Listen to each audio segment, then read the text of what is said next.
You can do that, Karina. Welcome to the bow, ladies and gentlemen. And to those of you watching on screens around the ship, and to those of you lining the balcony of the Explorer Lounge, big welcome to you. Now, traditionally, when we have a Viking naming ceremony, we use a bottle of aquavit and a chopping block of relevance to the godmother, which in this case is a piece of wood from Highclere Park, together with a replica of a Viking axe. But since we are in Malta, we felt it more appropriate to use a replica of the de Valletta sword. And so to tell us a little more about this sword and its significance, I would like to invite to the stage the president of the Maltese Association of the Order of Malta, Marchesino Daniel de Petri Testaferrata. Thank you very much, and thank you very much, ladies and gentlemen. A word of thanks to all the Viking family for their welcome here today. I feel greatly honored to be here to talk a little bit about the Order of Malta. The Order of Malta is a religious order. It uses its diplomatic connections around the world to carry out humanitarian projects in so many different countries. But yet in 1565, it was also an elite fighting force. We are in the epicenter of what was one of the most epic battles of all time, the Great Siege of Malta. Voltaire, that famous French philosopher, had stated, "Rien est plus connu que le siège de Malte." Nothing is as well known as the Siege of Malta. And it was so famous because this small band of knights managed, despite the huge outnumbering of the Ottoman forces, to defeat the invaders through sheer courage and grit.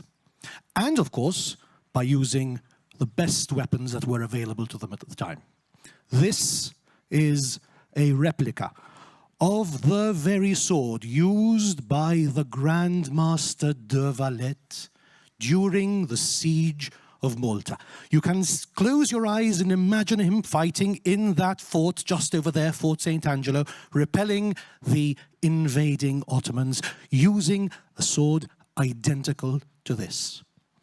And at the end of the siege, when the siege was won and victory was ensured, he presented this very sword, the original of this very sword, to Our Lady of Damascus in a church just a few hundred meters away from here.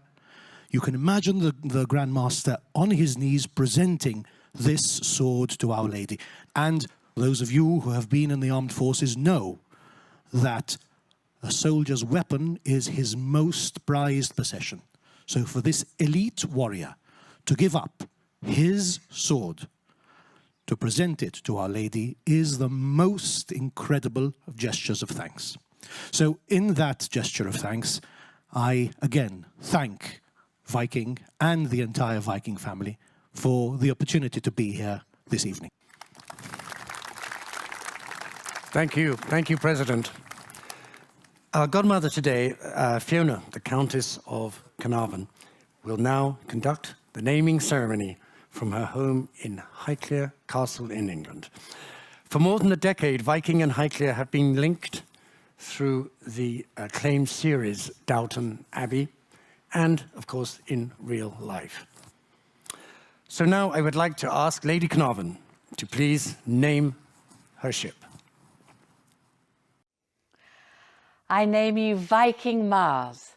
May God bless you and all who sail on you. I would now like to ask my seventh sister, Karina, to cut the ribbon and to name my ship.